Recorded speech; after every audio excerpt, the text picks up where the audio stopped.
noches, hermanos, que Dios le continúe bendiciendo. En esta ocasión vamos a continuar con el estudio sobre la palabra de nuestro Señor Jesucristo cuando estaba en la cruz. En esta ocasión hablaremos sobre la tercera palabra que nos registra en el Evangelio de Juan, capítulo 19, de los versos 23 al 27. Por favor, desde su hogar, acompáñeme en la lectura de la palabra de Dios. Dice así: cuando los soldados hubieron crucificado a Jesús, tomaron sus vestidos e hicieron 4 partes, una para cada soldado. Tomaron también su túnica, la cual era sin costura, de un solo tejido de arriba abajo. Entonces dijeron entre sí: no la partamos, sino echemos suerte sobre ella, a ver de quién será. Esto fue para que se cumpliese la escritura que dice: repartieron entre sí mi vestido y sobre mi ropa echaron suerte. Y así lo hicieron los soldados.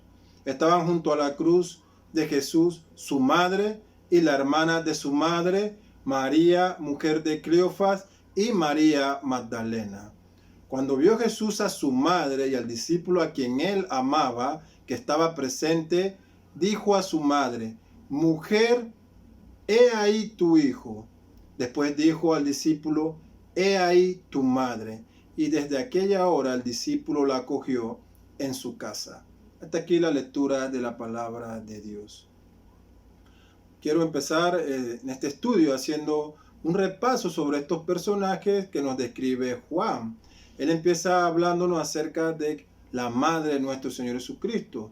Ella estaba presente en la crucifixión, y esta mujer, a quien años anteriores había sido visitada por un ángel, era aquella que llevó en su fruto al Santo Hijo de nuestro Señor, cumpliendo lo que la Escritura nos decía en Génesis 3, cuando el propio Dios dijo en ese momento a la mujer que de su simiente nacería uno que vencería a la serpiente. Otro de los personajes aquí es la hermana de María, posiblemente Salomé, quien fue la madre de Jacobo y de Juan, la mujer de Zebedeo. Así que esto hacía que estos hombres, Jacobo y Juan, fueran primos de nuestro Señor Jesucristo. Otra de las personas presentes era María, mujer de Cleofas. En otros evangelios, ella es identificada como la madre de Jacobo el menor y de José. Es interesante mencionar que en los evangelios se hace referencia en 2 ocasiones a este nombre de Cleofas. La primera pues es aquí en Juan capítulo 19, y la segunda referencia que se hace a un tal Cleofas la encontramos en Lucas 24, 18, en el relato del encuentro que tuvo Jesús con 2 discípulos que se encontraban camino a Emaús. En ese relato se describe a uno de estos discípulos con el nombre de Cleofas. Otra nota interesante sobre esto la encontramos en los registros del segundo siglo de algunos historiadores como Papía y Hegesipo, quienes hacen referencia a un Cleofas como hermano de José de Nazaret, quien fuera el esposo de María, la madre de nuestro Señor Jesucristo. Y también identifican a este Cleofas como padre de Simeón, quien fuera el segundo obispo de Jerusalén. Esta misma referencia también la menciona Eusebio de Cesarea en su libro a la iglesia, libro 3, capítulo 11, cuando describe que posterior al año 70 después de Cristo, los cristianos en Jerusalén, en un consentimiento en común, pronunciaron a Simeón, hijo de Cleofas, de quien los evangelios hacían mención, para que ocupara la silla episcopal de la iglesia en Jerusalén. Así que vemos cómo estos personajes han tenido una participación en toda la historia de la fe cristiana. El último personaje que se nos describe aquí era María Magdalena, quien llegó a ser una figura importante posteriormente cuando nuestro Señor Jesucristo resucita. Ella es una de esas primeras personas que vieron al Señor Jesucristo resucitado, y de esas mujeres que habían ido a preparar a nuestro Señor durante su muerte. Ella tiene ese encuentro con el Salvador. Esta mujer que en los evangelios de Lucas, capítulo 8, verso 12, nos describe que había sido sanada por nuestro Señor Jesucristo cuando Él sacó 7 demonios de ella. Vemos qué tan importante han sido las mujeres dentro del ministerio de nuestro Señor Jesucristo. Muchas de ellas estuvieron durante todo su ministerio y ahora están aquí frente a la cruz, viendo ese momento de dolor. La madre de nuestro Señor Jesucristo y estas otras mujeres. Es importante que tengamos claro de que la mujer solo puede encontrar su propósito bajo la fe cristiana. En el cristianismo, la mujer es restablecida a su posición de coheredera de la gracia. Ella no es como el mundo la presenta. El mundo tiene a la mujer como un objeto sexual, un ser liberal sin restricciones. Y otras culturas también presentan a la mujer llevándola al punto más bajo en que un ser puede estar, sin voz, sin derecho, como un animal más. Distorsiones al lugar al que ha sido llamado la mujer, aquel lugar que solo puede ocupar cuando su ser se somete al señorío de nuestro Señor Jesucristo. Así que vemos cómo fueron importantes las mujeres en todo el ministerio de nuestro Señor Jesucristo. Ellas le servían a Él en muchas de las necesidades y en el sustento de este ministerio. Así que entramos aquí a esta tercera palabra cuando vemos los versos 26 y 27 que Jesucristo, mirando a su madre, le dice mujer. ¿Y por qué no madre? Bueno, al haberla llamado madre, es probable que esto hubiera aumentado el dolor que estaba sufriendo María en ese momento. Vemos que este episodio ya había sido profetizado en el nacimiento de nuestro Señor Jesucristo cuando José y María lo llevan para ser presentado. El relato bíblico nos habla de un anciano de nombre Simeón, quien esperaba la consolación de Israel y que por el Espíritu Santo había sido movido para ir al templo en ese momento y se topa ya con el niño y ve y da gracias a Dios por haberle permitido ver a esta consolación, y él le dice estas palabras a María. Usted lo puede encontrar en Lucas 2, verso 35, le dice: y una espada traspasará tu misma alma para que sean revelados los pensamientos de muchos corazones. Así que fue muy bueno por parte de Jesús subrayar por medio de este llamado mujer, para que María entendiera que ya no podía verlo como un hijo, sino que allí estaba el Señor de señores, el Redentor. Y aunque también sentiría dolor por ver a su Salvador allí en esa cruz levantado, esto también le daría a ella el entendimiento necesario para que ella empezara a concentrarse en este significado de Redentor. Ella debía tener bien claro cuál había sido el propósito del nacimiento de Cristo. Ella recibió este propósito cuando el ángel le dijo: su nombre será Jesús, porque Él salvará al pueblo de sus pecados. En consecuencia, Él la llama mujer y no madre. El teólogo William Hendriksen, cuando comenta acerca del Evangelio de Juan en este versículo, él dice lo siguiente: el sufrimiento meramente emotivo de María, como cualquier mujer sufriría al ver a su hijo crucificado, ahora debería sustituirse con algo más elevado y noble, es decir, con adoración.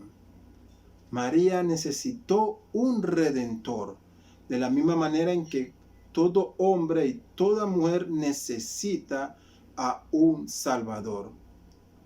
Una de las herejías que se enseña hoy en día es que María es intercesora ante Cristo por nosotros los hombres. Es importante decir que María cumplió un propósito como madre de Jesús, Dentro del plan de redención, Dios la utilizó a ella, una mujer pecadora, indigna, que ella misma lo reconoce, para que fuera la portadora en su vientre del fruto del Espíritu Santo, de ese ser que sería llamado Hijo de Dios.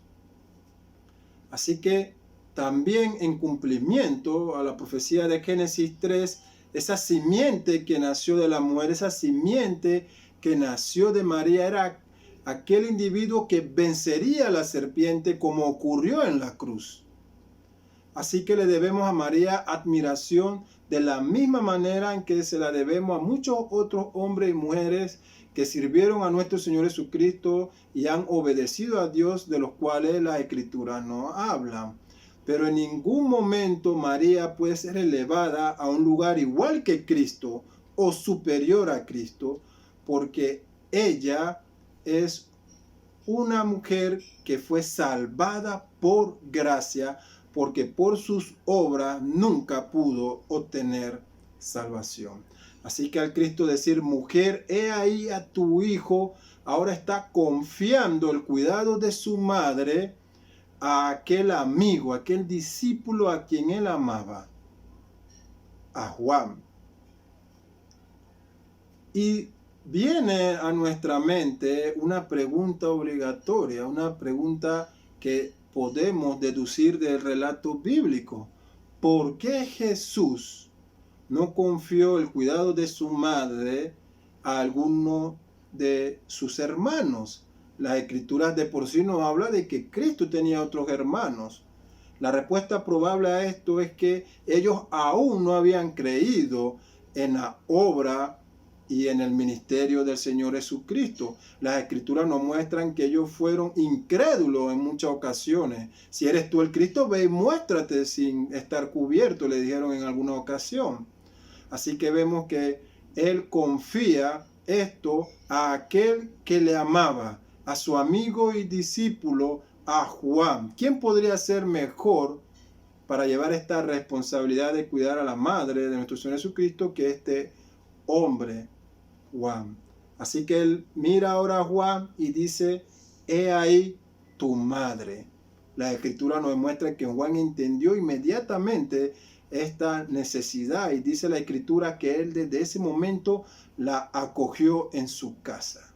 Esto nos muestra algunas lecciones sobre la responsabilidad que tenemos los hijos, así como Jesucristo la tuvo, del cuidado y del respeto hacia nuestros padres. Pero sin duda una lección principal es que en el sufrimiento de Jesús, al ver también sufrir a su madre por el dolor que él estaba pasando y sobre todo mostrando un amor maravilloso y una preocupación, él vela por el cuidado futuro de su madre. ¿Cuántos hoy estamos ejerciendo también esta responsabilidad? En la cultura africana hay una frase muy popular que dice que cuando un anciano muere, muere una biblioteca. El Señor nos ha provisto de madre y padres, estos seres por medio de lo cual nosotros hemos nacido. También las Escrituras nos manda a honrar a nuestros padres. Es uno de los mandamientos por Dios, porque ellos son nuestra figura de autoridad, una autoridad que ha sido derivada de parte de Dios. Y es nuestra responsabilidad, aun siendo adultos, el rendirle honor y obediencia a nuestros padres. Vemos en este episodio del Evangelio cómo Cristo veló por el bienestar de su madre. Y somos llamados también nosotros a esta práctica. Aún en el Nuevo Testamento se nos dice en las cartas que el que no tiene cuidado de los suyos, dice, ha negado la fe y es peor que los incrédulos. Así que mostremos este amor hacia nuestros seres queridos, hacia nuestros padres. El teólogo Matthew Henry, cuando comenta sobre este capítulo 19 de Juan, dice lo siguiente: Cristo proveyó tiernamente para su madre aun cuando moría. Y él añade, a veces Dios nos da consuelo por medio de otras personas o en donde no lo buscamos. El ejemplo de Cristo nos enseña a nosotros los hombres a honrar a nuestros padres en la vida y en la muerte, a proveer para sus necesidades y a fomentar su bienestar por todos los medios que estén a nuestro alcance. Otra de las enseñanzas que encontramos en este relato de Juan nos habla acerca de la humanidad de nuestro Señor Jesucristo. Él fue completamente hombre y completamente Dios. Él tuvo emociones como ser humano, sintió dolor y preocupación como está sucediendo con el bienestar de su madre, según el relato bíblico. Cristo lloró también, se entristeció, sintió gozo y felicidad. Eso nos muestra que nuestro Salvador fue hombre completamente. No como otras herejías enseñan de que Él no fue hombre, sino que en todo momento fue Dios.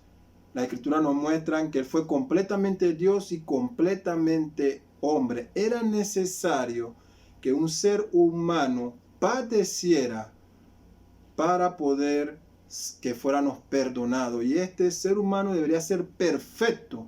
Y este sacrificio perfecto solo pudo ser posible en la persona de nuestro Señor Jesucristo, quien fue completamente hombre y completamente Dios. Seguimos meditando en las palabras de nuestro Señor Jesucristo y aprendiendo para cada una de nuestras vidas estas enseñanzas que encontramos allí, y le pedimos que usted pueda seguir sintonizando a los pastores que durante esta semana estarán exponiendo estos estudios bíblicos. Que Dios le continúe bendiciendo.